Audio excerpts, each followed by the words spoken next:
heard my son-in-law's voice carry through the kitchen window, loud and bright with laughter. "She's gone, baby. She's finally out of our hair. Pour me another one." And my daughter laughed right along with him. 3 days. It had been 3 days since I walked out of the house I spent 31 years of my life building, and they were already cracking open the good wine. But they didn't know I was standing on the front porch. They didn't know I'd come back. I need to back up, because the story of how I ended up on that porch, listening to my own daughter celebrate my absence, didn't start with a fight or a cruel word or a slammed door. It started the way these things always start, slowly, quietly, with love. My name is Beverly Whitmore. I am 67 years old. I was a high school art teacher for 28 years in Marietta, Georgia, and when my husband Franklin died of a stroke 11 years ago, I kept going the only way I knew how. I planted a garden. I refinished the floors in the hallway. I learned to make his mother's cornbread recipe from scratch because keeping his routines felt like keeping a piece of him alive. Our house, is a 3-bedroom craftsman on a quiet street in Cobb County. Franklin and I bought it in 1993 for $112,000. We painted every room ourselves. We built the back deck on weekends over 2 summers. We planted the magnolia tree in the front yard the year our daughter Nadia turned 8, and we told her it would grow as tall as her dreams. It's 30 feet now. I used to be so proud of that tree. Nadia grew up beautiful and willful and smart in all the right ways. She got a marketing degree from Georgia State and landed a good job at a firm in Midtown. I was so proud of her. Still am, in a complicated way I don't have words for yet. She met her husband Corey at a work conference when she was 32. He was charming in that first impression way. Good handshake, big smile, always had something funny to say. I wanted to like him. I tried hard to like him, but something in my chest tightened every time he talked over Nadia at the dinner table, every time he laughed at her ideas in front of other people. Little things. I told myself I was being a protective mother. I told myself to let it go. They got married in October. Beautiful wedding at a vineyard in the North Georgia mountains. I paid for the rehearsal dinner, $4,200, and helped Nadia pick her dress. I cried when I saw her walking down the aisle. Good tears. The kind that mean you're full of something you can't contain. They rented a 2-bedroom apartment in Smyrna. Things seemed fine. Nadia called me every Sunday. Corey was always polite when he answered the phone, even if he was also always on his way out the door. Then Nadia got pregnant. I was over the moon. My first grandchild. I started knitting a blanket before she even found out the gender. A little girl, they told us at the anatomy scan. They named her Lily Rose. And the day she was born, February 14th, of all the beautiful coincidences, I sat in that hospital room and felt something in me come back to life that I hadn't realized had gone quiet. The first few months were hard on Nadia. Postpartum fatigue, sore from nursing, Corey traveling for work more than he was home. I drove over twice a week to help. I'd bring dinner, hold Lily while Nadia slept, throw in a load of laundry. I didn't mind. I wanted to be there. That's what mothers do. When Lily was 4 months old, Nadia called on a Tuesday morning, not our usual Sunday. Her voice had that careful steadiness people use when they're trying not to sound desperate. "Mom, I need to ask you something, and I need you to hear me out before you answer." I set down my coffee cup. Their lease was up in August. Corey's hours had been cut. The rent on their apartment was going up $400 a month. They needed a few months to get back on their feet. Save for a down payment on a place of their own. Somewhere better for Lily to grow up. Could they maybe stay with me? Just until spring. 6 months, probably less. I want to tell you that I hesitated. I want to say I thought it through carefully, but the truth is I heard my daughter's voice crack just slightly on the word spring, and I said yes before she finished the sentence. "This is your home," I told her. "It has always been your home." They moved in on a Saturday in late July. I helped carry boxes. Corey shook my hand and said, "We really appreciate this, Beverly." He called me Beverly from the start. Not Mom. Not even Miss Beverly. Just Beverly, like I was a coworker he was on polite terms with. The first month was good. I heard Lily gurgling in the mornings. We had dinner together most nights. Nadia and I would sit on the back deck after Lily went down and talk the way we used to when she was in high school. I was happy. I was genuinely, simply happy. Then things began to shift. The way seasons shift, you don't feel the exact moment it changes, but one day you're in a different one entirely. Corey decided the guest bathroom needed to be theirs. He moved his toiletries in and left a razor and a can of shaving cream on the edge of my sink in the main bathroom, like a flag planted in foreign territory. I didn't say anything. It was a bathroom. Then it was the kitchen. Nadia started reorganizing the cabinets. The pots were in the wrong place, the mugs took up too much shelf space, the spices weren't in alphabetical order. I came home from the grocery store one afternoon to find my mother's cast iron skillet sitting in a box in the garage because Nadia had replaced it with a new ceramic set she bought at Target. That skillet had been in my family for 40 years. My mother cooked my father's birthday dinners in that skillet. I didn't say a word. I brought it back inside and put it on the top shelf where Nadia couldn't reach it without a step stool. 6 months became 7. 7 became 9. When I asked about the house search, Corey would say something vague about interest rates, about the market, about Lily being in a good routine and how moving would disrupt her. Nadia would nod along and not quite meet my eyes. One evening, I heard Corey on the phone in the backyard. I wasn't eavesdropping, I was watering the potted herbs on the back steps. His voice carried. It's basically free. We split utilities and that's it. No rent, no mortgage, we're saving like $3,000 a month easy. A pause. Yeah, she doesn't push back. She's a soft touch, always has been. I stood there with the watering can in my hand. Soft touch. I thought about my mother's skillet sitting in a box. I thought about the new ceramic pans on my shelves. I thought about the word free. I went inside. I didn't say anything. I should have. I know that now. The requests started coming after that, and in hindsight, I can see they were testing how far things could go. Corey wanted to convert the sunroom into a home office because working at the kitchen table wasn't productive. I agreed. He hired someone to run cable and install a door with a lock. I paid the electrician because Corey said they were short that month, $450. Then Nadia brought up the master bedroom. I remember exactly where I was standing, at the kitchen sink, rinsing a colander. She came in and leaned against the counter and used the voice she's used since she was a teenager when she wants something she knows she shouldn't ask for. Mom, your room is so big, and we're cramped in there with Lily's crib, and she's gonna need a toddler bed soon. You don't really need all that space, just you. My room, the room Franklin and I shared for 19 years, the room where I slept on his side of the bed for a full year after he died, because I couldn't bring myself to sleep on my own side without him there. I told myself it was temporary. I told myself it was just a room. I moved into the small bedroom at the end of the hall. It had a single window facing the driveway. I could hear Corey's truck running in the mornings when he left. I took Franklin's photo off the big dresser and put it on the nightstand next to my reading lamp. And some nights I'd look at it and say, out loud, to no one, I'm sorry. I'm not sure what I was apologizing for. Being here, maybe. Still being here while he wasn't. Nadia had Corey's sister come stay for a long weekend that fall. Then his college roommate and his girlfriend visited for 4 days over Thanksgiving. Our Thanksgiving. No one asked me if I minded. No one saved me a seat at my own dining table until I came in from the kitchen carrying the green beans, and Corey waved vaguely at the far end and said, Beverly, you're down there. I ate my Thanksgiving dinner at the end of my own table, surrounded by people I barely knew, while Lily sat in her high chair next to her mother, reaching for mashed potatoes and laughing at everything because she was 2 and the world was still entirely uncomplicated. After dinner, I did the dishes, all of them. Things with Corey got meaner after the new year. Not dramatic, just mean in the everyday way that's harder to name. He'd make a comment about how I loaded the dishwasher wrong. He'd turn up the TV when I was trying to talk to Nadia. He started calling me the landlady to his friends on the phone, always with a little laugh at the end, like it was a joke we were all in on together.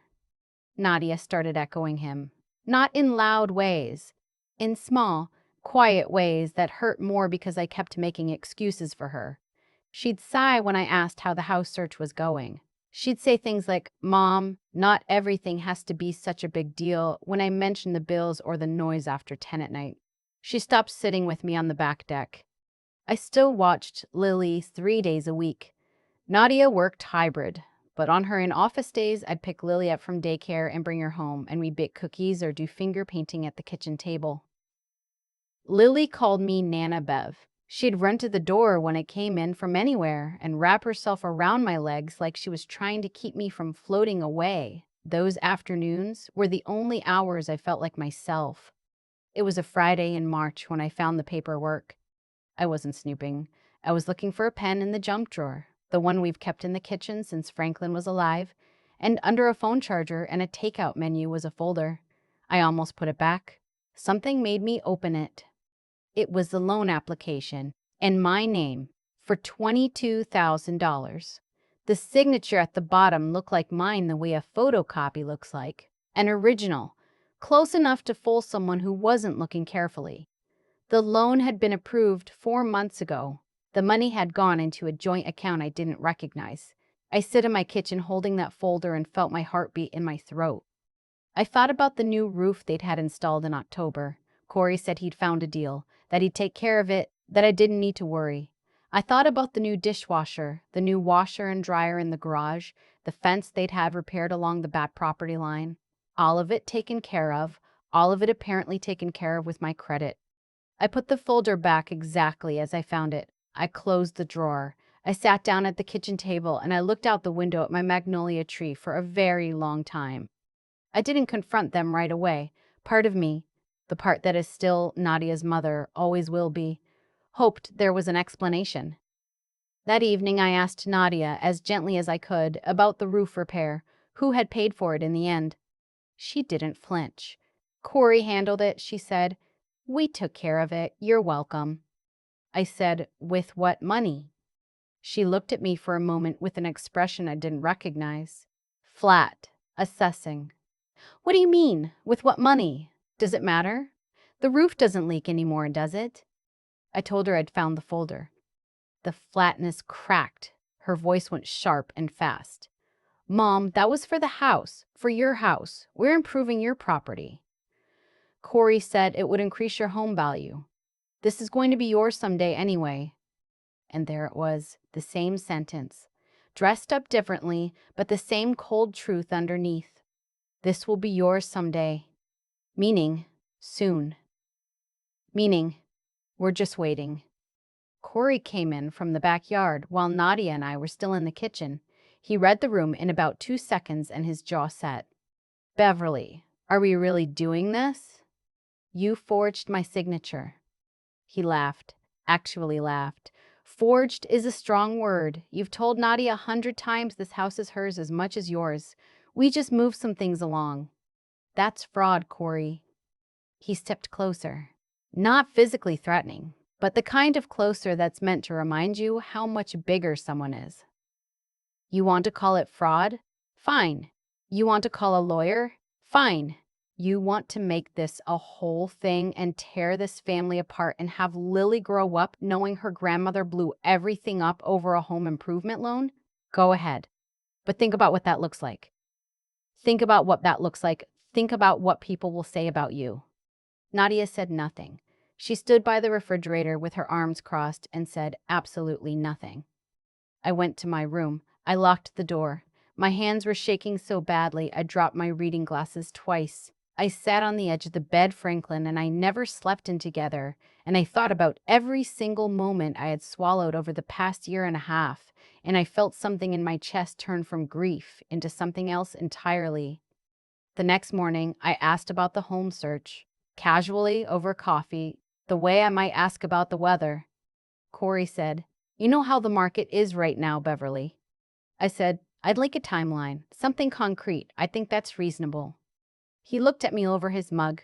"We'll figure it out when we figure it out." That was the last civil conversation we had. Things deteriorated fast after that. Corey started making comments in front of his friends. People who were in my house eating food from my refrigerator. Little jokes about how I was set in my ways, about how he had to manage the situation. Nadia laughed along or stayed quiet, which by then felt like the same thing.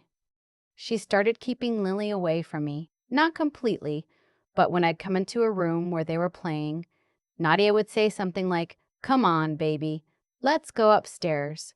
And Lily would look back at me with those big, confused eyes, not understanding why she had to leave. That broke something in me that I'm still not sure has fully healed. I couldn't sleep. I'd lie in that small room listening to the sounds of my house.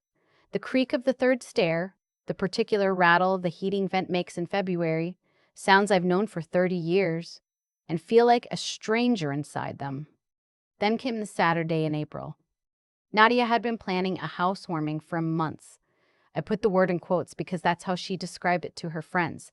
A housewarming party for a house she'd been living in for nearly 2 years. I found out about it when I saw the paperless post invitations on her laptop screen, open on the kitchen counter. There must have been 60 names on the guest list. No one told me. I found out the way you find out your own address has been changed, by accident while looking for something else. I asked her about it. She said, "Oh, it's just a little thing. Corey's been wanting to officially have people over. You don't have to do anything. We'll handle everything." I don't have to do anything. In my house. For a party I wasn't invited to co-host. For a gathering being held in the rooms I bought, in the yard Franklin built a deck in, under the magnolia tree I'd planted with my daughter when she was 8 years old. The day of the party, I stayed in my room for most of it. I could hear everything. The music, a Bluetooth speaker set up right outside my window, the laughter, the sound of the blender going for an hour straight because Corey had decided to make frozen cocktails. At some point, I heard him out on the deck saying, in a carrying voice, "Yeah, she mostly keeps to herself. She's old school. She doesn't like company." Someone said, "Oh, is she okay?" And Corey said, "Oh, she's fine. She just gets tired easy." Tired. I hadn't slept properly in 4 months, but it wasn't because I was old. It was because I was living in a low-grade state of siege in my own home, and I didn't have the language for it yet. I went to get water around 8 o'clock. I had to walk through the living room to get to the kitchen. I did it quickly, kept my eyes forward. A woman I didn't recognize said brightly, "Oh, are you Nadia's mother? This house is gorgeous. You must be so proud." I said thank you. I got my water. I went back to my room. Around midnight, after the last guest trickled out, Nadia knocked on my door. I thought for one hopeful second that she was coming to apologize, to see how I was, to be my daughter. She said, "Mom, can you help clean up tomorrow? We're both exhausted." I lay in the dark for a long time after that. I didn't sleep, and around 2 a.m., I made a decision. I thought carefully. I'd been thinking for weeks, really, but that night, things crystallized. I needed to move first. I needed to act before they did, before another loan appeared, before they decided to push harder on getting me to sign something I didn't understand, before this situation progressed into something I couldn't come back from. I had an old friend from the teachers' union, a woman named Faye, who had gone through a brutal situation with her late husband's adult children trying to contest his estate. She'd mentioned once, years ago, that she'd found a sharp attorney who handled exactly that kind of case: family property disputes, elder financial abuse. I'd saved the name because I was a teacher for 28 years and we save everything. That Monday, while Nadia was at work and Corey was in his locked sunroom, I drove to the attorney's office. Her name was Robin Hester. She had an office on Roswell Road, just past the Publix. A small suite on the second floor with family photos on the wall and a no-nonsense manner that I found immediately reassuring. I showed her the loan documents. I had photographed them on my phone the night I found them, which I will credit to some instinct that was smarter than I knew to be. I showed her the title to the house. I'd kept my own copy in the safe deposit box at my bank since Franklin died because he always told me the one document you never let out of a bank vault is your deed. I showed her my bank statements going back 18 months, proving I paid every utility, every property tax, Every insurance premium. Alone.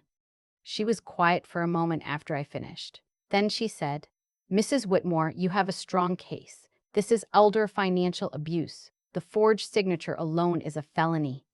She asked if I was willing to move forward knowing it would mean legal action against my daughter's husband, possible charges, certain family fallout. I thought about Lily's face when Nadia let her out of rooms to get her away from me. I thought about she's a soft touch. I thought about the word tired. Yes, I said, I'm willing. Robin worked fast.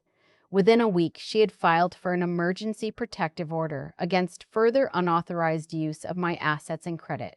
She had contacted the bank about the fraudulent loan. She had drafted a formal notice to vacate 60 days, which Georgia law required, citing material breach of the informal tenancy agreement, fraud, and financial abuse. I didn't tell them it was coming. They found out on the Thursday afternoon when a process server knocked on my door and Corey answered it. I watched from the kitchen doorway. His face went through 4 different expressions in about 3 seconds: confusion, then recognition, then rage, and finally something small and frightened underneath the rage. Nadia called me from the upstairs hallway. Her voice was very quiet. Mom, what did you do? It wasn't a question. I said I protected myself, the way I should have a long time ago. The 60 days that followed were the hardest of my life. Corey stopped speaking to me entirely, which was a relief. Nadia would alternate between crying and cold anger and, in her most painful moments, apologizing. Not fully, not cleanly, but enough that I could see she knew, somewhere, that things had gone wrong. She knew she had let it go wrong. She just didn't know how to say it in a way that didn't also excuse it. They fought about where to go. I heard them through the walls. Corey's mother lived in Tennessee. Nadia's salary could cover an apartment in a less expensive part of Atlanta. They found a 2-bedroom in East Point, close enough to Lily's daycare to make it work. The day they left, I helped carry Lily's things to the car, not because I was asked to, because Lily kept stopping to hug my knees, and I wanted every extra minute with her I could get. Before Nadia got in the car, she turned to look at me. Her eyes were red. She looked so much like she did at 8 years old, standing next to that magnolia sapling, that my chest hurt. She said, I'm sorry, Mom. I don't know how it got so bad. I said, I know you are. She got in the car. Corey didn't look at me. Lily pressed her palm flat against the back window as they pulled out, fingers spread wide, and I pressed mine to the air between us. I stood in my driveway until the car disappeared. Then I went inside and I stood in my own hallway, and I took a breath that went all the way down to the bottom of my lungs for the first time in a year and a half. I cleaned the whole house. It took 2 days. I moved my things back into the master bedroom. I hung Franklin's photo back on the hook above the dresser where it had always been, right at eye level so I'd see it first thing every morning. I found my mother's cast iron skillet still on the top shelf of the hall closet, and I brought it back to the kitchen and I seasoned it and made a full Sunday breakfast with it and ate alone at my own table in a silence that was entirely my own table. Robin's office stayed in contact with the bank. The fraudulent loan investigation moved slowly, the way financial fraud cases always do. But it moved. I was not liable for the debt. That took 4 months and a stack of documentation, but Robin fought it through and won. The money Corey had used for home improvements would be a matter between him and whatever creditors came next. Lily came to stay with me on Saturdays. It started with just afternoons by arrangement through Nadia, careful and formal at first. Then Nadia started dropping her off in the morning and picking her up at dinner. Then occasionally, not until after dinner. And Lily, who was 3 by then and very clear about what she wanted, would drag me by the hand to the backyard and demand I push her on the swing I bought and hung from the oak tree. And she would shout, "Higher, Nana Bev! Higher!" until my arms gave out and we both collapsed laughing on the grass. Nadia came to one of those Saturday pickups about 8 months after they moved out. She sat on the back deck while Lily played in the yard. I brought out sweet tea. We sat for a while without talking. The magnolia tree was blooming. It always blooms in April. Great creamy white flowers that smell like something from another century. she said. I let him take over. I knew it was happening and I didn't stop it because it was easier not to. I didn't say anything. She said, I'm not with him anymore. I looked at her. She was looking at the magnolia tree. He left in February, she said. After the case, he said the legal situation was too much stress. He just left. I thought about what to say to that. I thought about a lot of things. Are you okay? I finally asked. She laughed a small, surprised laugh. You're asking me if I'm okay. You're still my daughter, I said. That didn't change. She cried. I didn't. I sat with her while she did, the way I sat with her through all of it. The skinned knees, the high school heartbreaks, the hard nights after Lily was born. I couldn't fix what happened. I couldn't take back the year and a half, or the cast iron skid sitting in a box, or the Thanksgivings where I ate at the end of my own table. But she was still my daughter, and I was still her mother. And we were sitting on the deck of the house Franklin and I built under the tree we planted when she was 8, while Lily Rose ran circles in the yard between us, and the magnolia bloomed like it always has and always will. I am 67 years old. I have buried a husband.